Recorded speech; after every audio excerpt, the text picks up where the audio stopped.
لله نحمده ونستعينه ونستغفره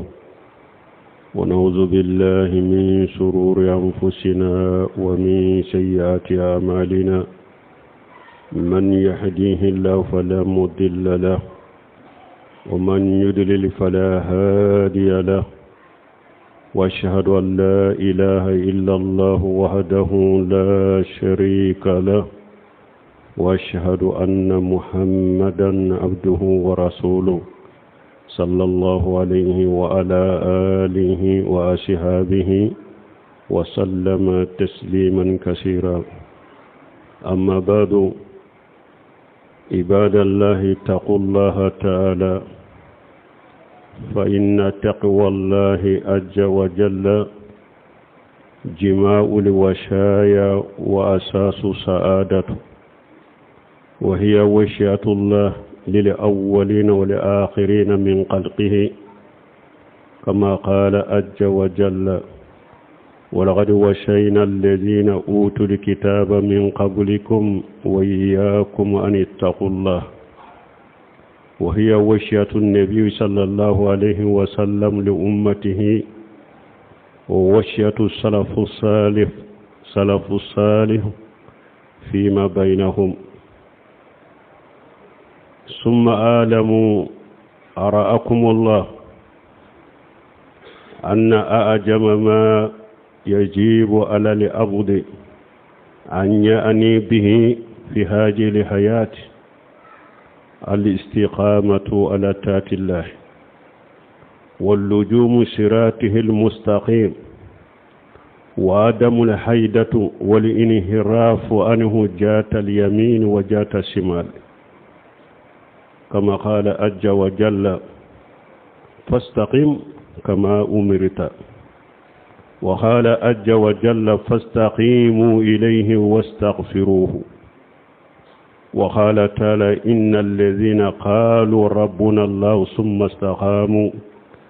ولا خوف عليهم ولا هم يحزنون وقال تعالى إن الذين قالوا ربنا الله ثم استقاموا تتنزل عليهم الملائكة ألا تخافوا ولا تهزنوا وابشروا بالجنة التي كنتم توعدون أمبي الله تنو أمبا دمنيني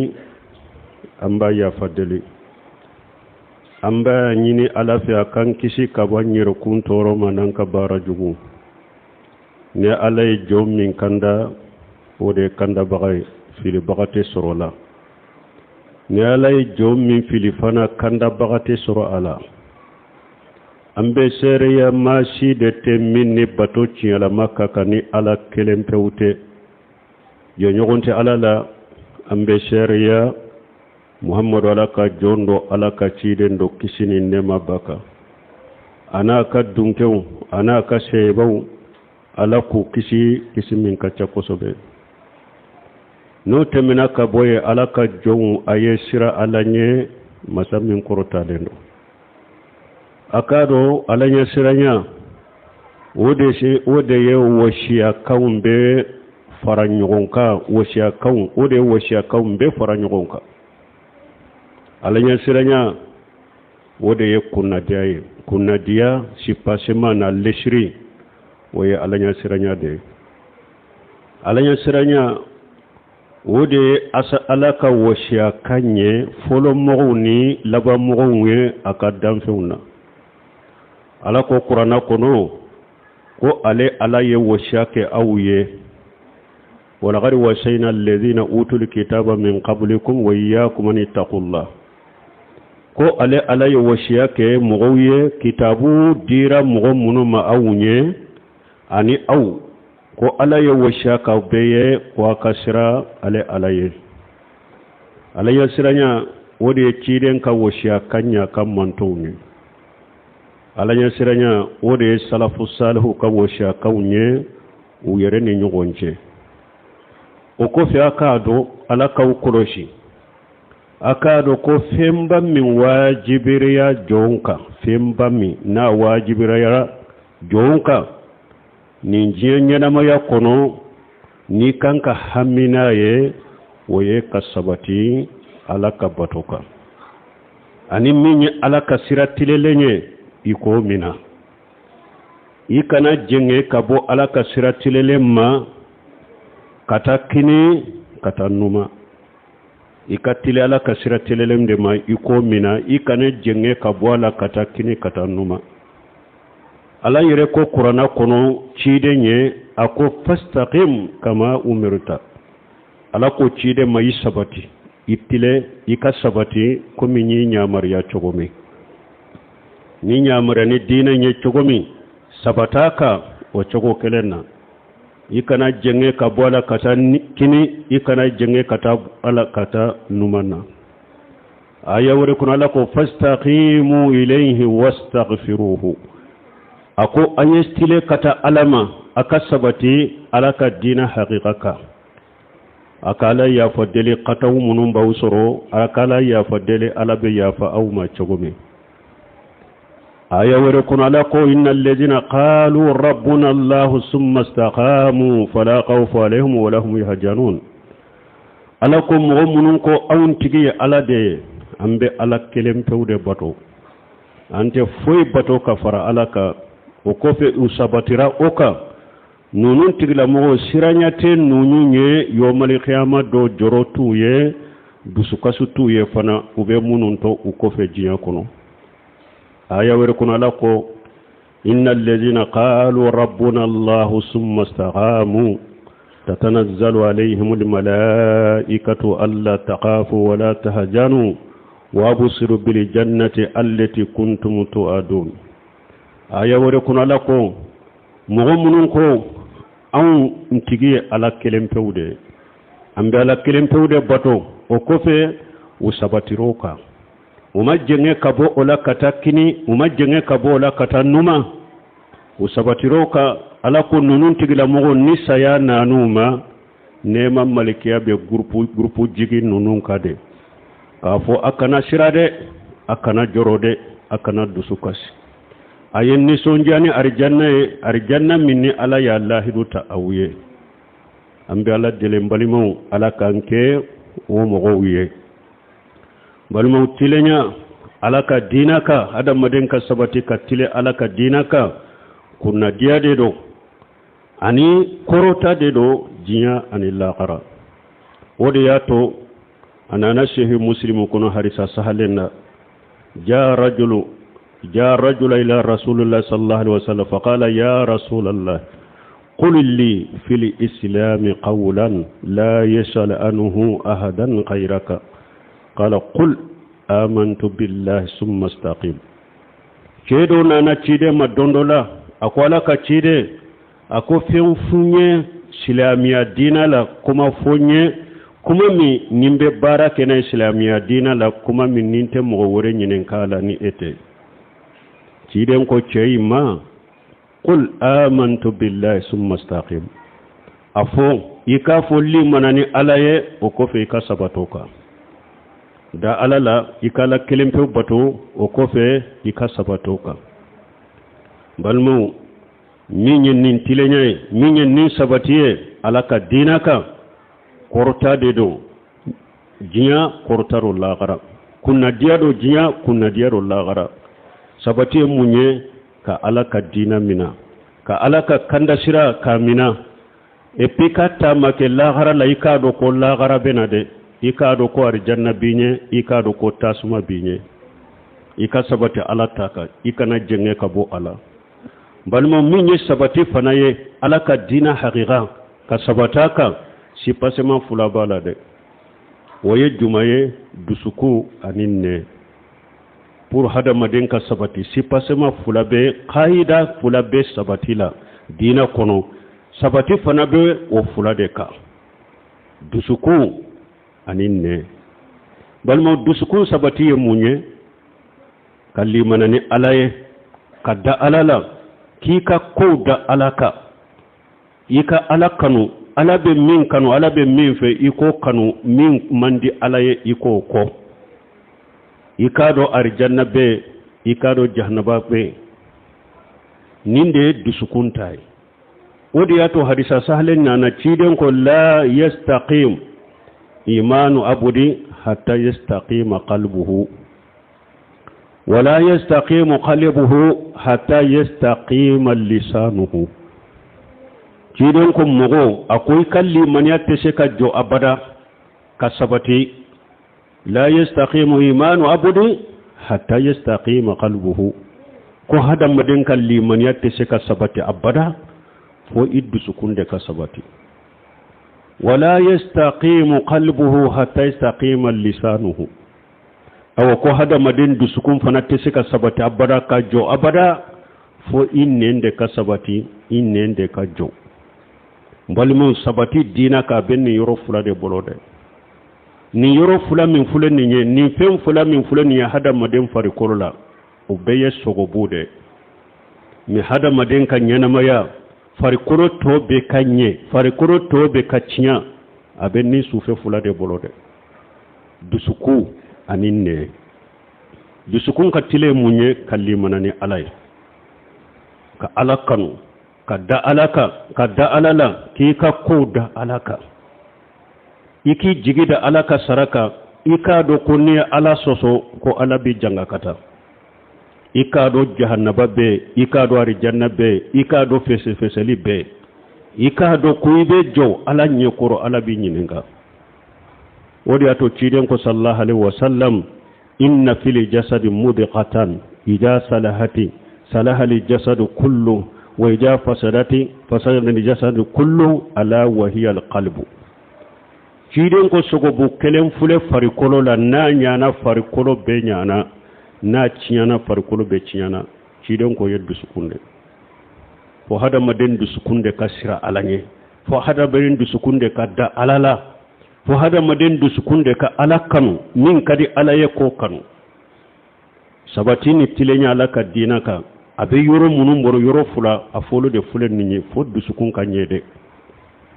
ni du sukun manye itese ka alatata ni du sukun manye itese ka sabati alaka dinaka o ko fenne balmo ne fana tilenya ye munye nin nembe kuma akacinya kuma fo ala be jeni kuma mununye nen ka fo ala te jeni kuma mununye nen ki yere koroshi afolima ne mime yaw korofoli munafiq yaw galon tige dina kono nen ki yere korosama ngode ato nen fanaka kibarela ciden ko ija asbaha ibn adama fa inna li adaa kullaha tukaffiru li insan fataqulu ittaqillaha fina fa inma nahnu bika fa in astaqamta astaqamna wa in awjajta awjajna ciden ko hada made ko niddugu jera hada maden fanala ko ka sufe tobe ba yere majiginende sufe tobe ubu yere majigin nende ewa sufe to ba fo nema sira alanye anka kibari ala de ambe ede bolo de an tobe be ede bolo ni tilela ewa an tilela de ni jengena ambe jengay wala hada madenki ne ko lo shiden balmo hada madum fana fule jiya kono chogo mi sisa mikro wula arajo so wula erejo so wula video la neumbe kuma udofo ka abeko mi hada madem minyere hakilite sayala abeko minte sayere kishige ka galontige alaka dina la kishige ka fendo alaka dina kono minta kono kishige ka ke kuma mugoye doro qur'ana ayate fo hadisate fo dalilate fo hada maden ka sirai nenye de hada made sirai nenye koy wodi ato dondola ciden ko muajuma ciden ya nemina ko kuffu alayka haja akoy nemina majibuni jabal ko ako cide yala aw nembe min fambe minana yawa ciden ko sakaltuka ummuka hal yakubbu nasu ala wujuhihim aw ala manakhirihim illa hasaid alsinatuhum ako muaju hali yala ala be mugo biri unyedawka jahannaba kono munna alabu mugo biri unun ka jahannaba kono munna ni unnen ka tige fente ni ay alay mugo min biri nyeda ka jahannaba kono annende sababu do annende sababu batwala ba biri nyeda ka jahannaba kono ni ay ala ye mugo biri annun ka jahannaba kono annende ka sababu do donc hada maden ke janto nenna de pour ka sabati ala ka dinaka ka tile ala ka dinaka abenni yoro fula de bolo jija ni yoro fula mare disukun kanye akatile ala tama nem fana ka sabati aka fende fo minye tinyai aka fende fo delilabe minna fil qur'an wa sunna ala fahmu salafu salih ni nembe kuma fo aka soro delila bala qur'ana ni sunna na ni salafu katabulula me kishigi ka kuma fo delate soro munna qur'ana ta soro la sunna kishigi erejo soso wula arajo wula tele wula nikoro wula jinya nyine antere nyine joyoro nyine nafulo nyine ka femfo ala ka dina kono minta kono balmo hada maden ka jorode hada maden ka sirade hada maden ka joro donc ambe min fo hada maden ka tile ala ka dina ka ika sabati ala ka dina ka sabati ka gele koy sabati ala ka dina ka gele koy mugo chaman be nin cinya do ne ka barake na ka gele bolo mugo chaman fana be nin cinya do ye barake na me mashe ka sabata ka de wodi ato ala ya ka cide nyere nyamar ya fastaqim kama umirta akoy sabati komi ni nyamar ya chogomi barakallahu li wa lakum fil qur'anil hakim wa nafani wa iyyakum bima fihi min al dhikril hakim aqulu qawli hadha wastaghfirullaha li wa lakum wa lisa'iril muslimina min kulli dhanbi wastaghfiruhu innahu huwal ghafurur rahim.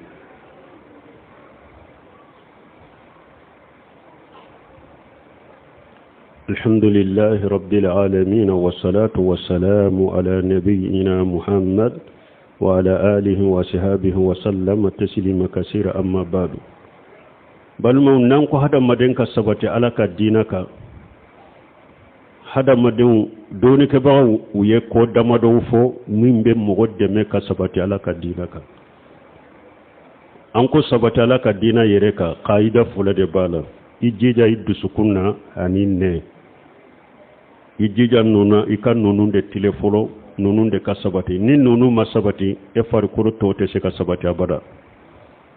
o min bi demen nin fula fana sabati lila nin kasabati disukun kasabati pour farikuru to kasabati min bi demen ola doni ke ba wuye sababu durufo asababu folo ye munye الدعاء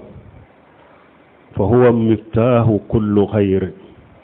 وسعادة ورفعة في الدنيا والآخرة pour hada madai duskun ka seka sabatala ka dinaka innen ka sabatala ka dinaka pour farkuro to ka sabatala ka dinaka afura fulo oye jumaye sababu fulo jumambe mimbe hada madai de me sabatila duawu ika duawu chaya de ala beseki sabati chogomi wodi ato chide nyere tumba fa allahumma ya muqallibal qulubi sabbit qalbi ala dinika chide nyere tumba fo kontigi ala dusukun nyele mabaga ndusukun sabati ika dinaka donc hada madenka nin do wucha ya de janko ambe jinya fitina laba mununa ni mugomi ni hakilimaye ibe mikoro lame ibe roje soso lame ibe arjo lame e yere bado anka jamana nunum be fitina kono yere bodo cho hakilima be bodo mogo ni doni kasabila dina kasabila ibe doni do dina la ibado cho nin jamana be fitina kono boda yiminyo fitina wula puru e ka fitini mimbi bolo alata fitini mimbi bolo puru ika sabatoka mimbi deme ola duwawu ke ika sujudu wula ika sufe nafila wula ntigi ala masammin be dusukun yelema ndusukun sabati ka dinaka ni nye fuloy afulana al itina'u bil ilmi nafi hada madinki yere sogola ka donin na famanye de balma jiyan labay mbe chogo misisa ni mugo makala ki ka dina do ka fe nya do ika dina la ibeta jiwo yo fede suruko betani ye koy ayi matil mudillina nyema filile betani ye koy duwatu ala abwabi jahannama wolele kala munumbe jahannaba dala betani ye koy ni mugo madoni na famanyini kala ka do jiwo yo betani de ambe pitina minna parce que ambe nendia chit tile dela nen kadi doro mbese kuma na doro nka sigi nka kuma do dila ku kole nyogo na mfana ku fon ku filifinye no fe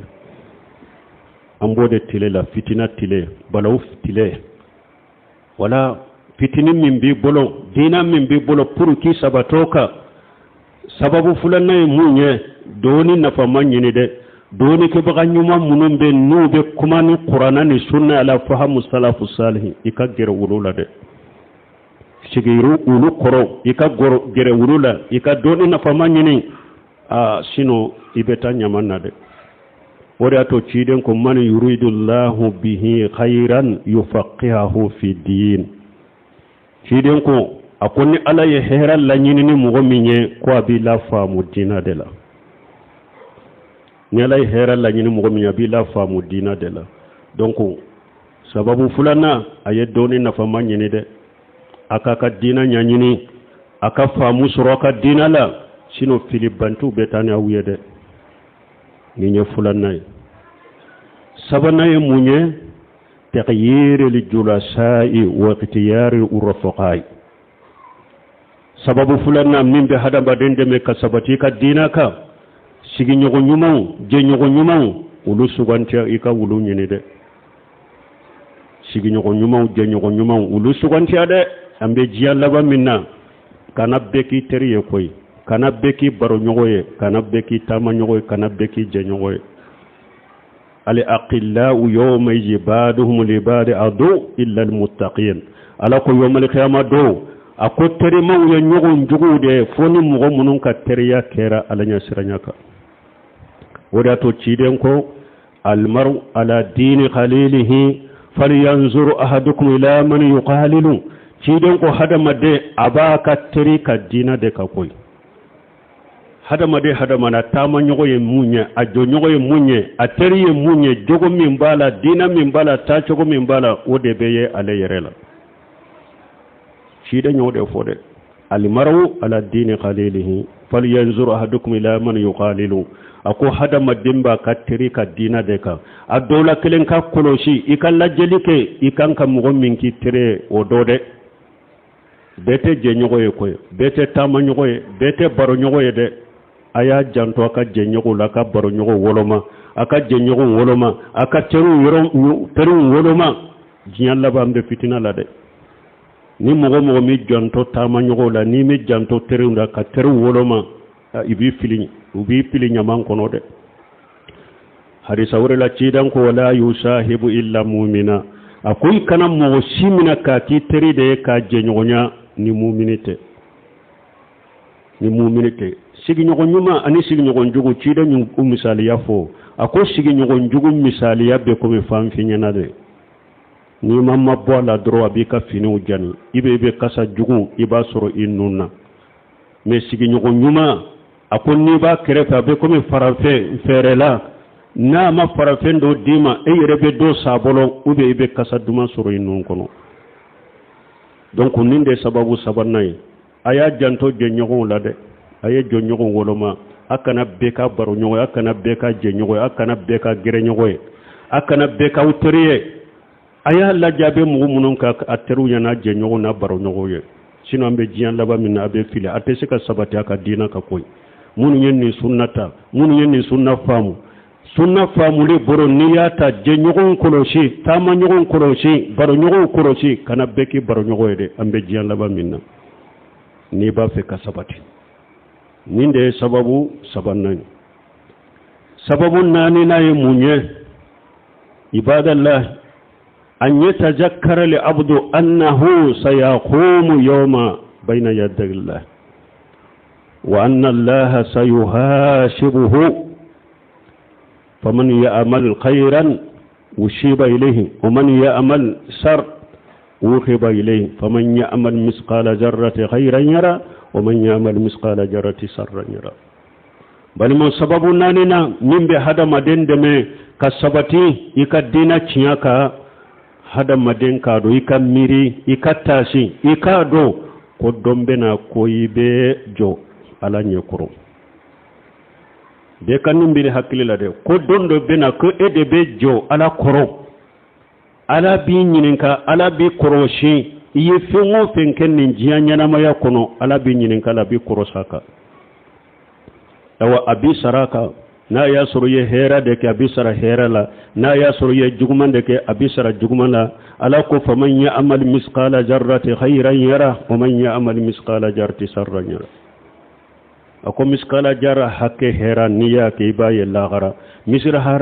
misqala jarra hakke juguma niya ke ibaye lagara de hadithul qudsiya kono ala ko ya ibadi innama hiya amalukum uhshiha lakum thumma ufikum iyaha faman wajada khayra falyahmadillah wa man wajada khayra jalika fala yalumanna illa nafsuhu hadithul qudsiya kono yawmal qiyamah ala bafun kajjo nunu fulaka barake tawde ninna ala yumara awunye ni mo minye hera sorinye ya ala tanu ni mo minya hera tana sono yinye ya kana mo si jalagi ni yere kunte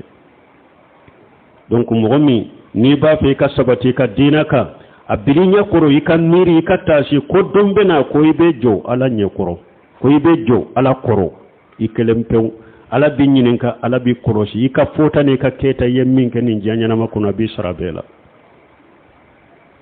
balmo ni yayi mo muna nya fo chogo mi ibe sige erjo soso na ka galontige ka kuma udo fo ibe ala kali mo min ba ka hakila tenin kuma fo uma miri ninjo yoro inde law miri lente addankaniya to bolo uma mira la yere ko dombe na mbejo ala korombe sage nunun kala binyinen kula o miru de tulaw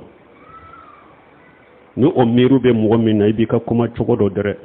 ni mo me be ka hakila ko ibe jo ala koro yomal qiyamado ko mi cide nya fo chogo mi ما منكم من أحد إلا سيكلمه ربه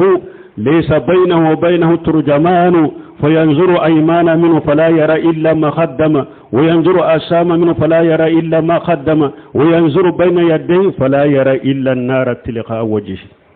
واتقوا النار ولو بشق تمرة شيدونكم مغشيت أولا فويبجو على نيكورو يبجو على كورو ini ala be nyogon kuma nyogonya dala minatine ala che ina ala be kuma mina nyogona mogo be yomal khama do ciden ko mogo site awla fo yomal khama do ni ala be nyogon kuma nyogonya dala minatine ala che abin yin kai ka fota ne ka ketala ni yikini laje ite foye ni ka barake tawte ni numa laje ite foye ni ka barake tawte ni nyefela laje inyate foye la fo jahannaba tasuma na nya silen bila ciiden ko isra tasuma nyade hari ni aya suru tamalu tilance ni bode sarakati kabilini tasuma ce ni se yobi ode ciiden ko akede ayesra tasuma nya hari na kera tamalu tilance de donc mbalima ninde sababu nani nay ni hada madembi ni ba fe ka sabati ka dinaka ko munum bidde ka sabati ka dinaka anani na yeninde amiri ado koybe jo ala kuro yomal qiyamatu abinyi ne kai ka fota ne ka keta la bi sarabela duruna ye munye mujahadatu nafs mo kelen ki yere jija de iki cesiri ki yere jija sabati ka gele fitina be jiya kono chugomi fili jama chayara chugomi fili bantiya jama chayara chugomi wolele kala jugo chayara chugomi karamo jugo chayara chugomi abe hatagiya nibi yere boshi nunu na kasabati alataka abe hatagiya iki nin kele de nimi ninde kele ki yere jija ite tila nunu ade mujahadati nafs wada to alako walladina jahadu fina la nahdiyannahum subulana wa inna allaha lamal muhsinina alako mugo nu yere jija ni alaka dina ka kola ni dina jolila ni kasabati dina ka ni alabu kanda katinka siramade awani alabe faramugo nyumade ka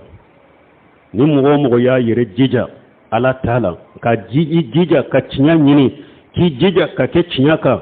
obeke sababu ye ki deme sabati la ni be sabati cinya ka ambe ala deli ala kan sabati cinya ka allahumma arina li haqqa warjuqna itiba'ahu wa arina al batila batilan warjuqna istinabah mbalmo nin fana ciden ka duwawu de kuntigi ala cinya yirinna kafunnin da ya cinya ni ya cinya yirina kunnin da ya cinya ikin garjage nka barake fana ala galon yiranna kunnin da ya galoy ni ya galon yiranna kunnin da ya galoy ikin garjage nki yere kolo sama fana balima caman ya cinya do ma se ka kede jamana in kono mugo ba palon kuma na ne naga kuma na galon kuma na ube cinya do ube cinya do mi ala de mu garjaga nu be cinya mina ka barake na sinu ba do akelen kele disukun kono cinya min ya ba do cho mi ala de ma garjage aka cinya inta ka barake na wodi ya to ciden kon tigi ala cinya yirinna kafun ni nye cinya ni ya yirinna kin garjage fana ga barake na ala galon yirinna kafun ni nye galonye ni galon yirinna nya do ni nye galonye kin garjage kin yere kolo sama mogo chaman be galondo mogo chaman ba do abake ka dafa minna fo aba nyetugu bolo be pili nyebe tugu kumbe firi ayere bado aye galon fin kiri ayere bado ayode fo abado galondo abado ciyato abado dina dotewo me ala de ma garjage na be se ka toye wodi ato nin do fana an kan nin fana caya de ambe ala de la ka ciya yiranna ni ala ciya yiranna la kan garjage an ka barake ni ciya ka sabataka ambe ala de la ka galon yiranna kon ni nyen galoye nanye galondo kon ni nyen galo ala kan garjage an kan yire kolo sama an kan mabuama ربنا آتينا في الدنيا حسنة وفي الآخرة حسنة وقنا عذاب النار ربنا لا تزغ قلوبنا بعد إذ هديتنا وهب لنا من لدنك رحمة إنك أنت الوهاب اللهم اجعل الإسلام والمسلمين وجل الشرك والمشركين ودمر أعداءك أعداء الدين برحمتك يا أرحم الراحمين وآخر دعوانا الحمد لله رب العالمين.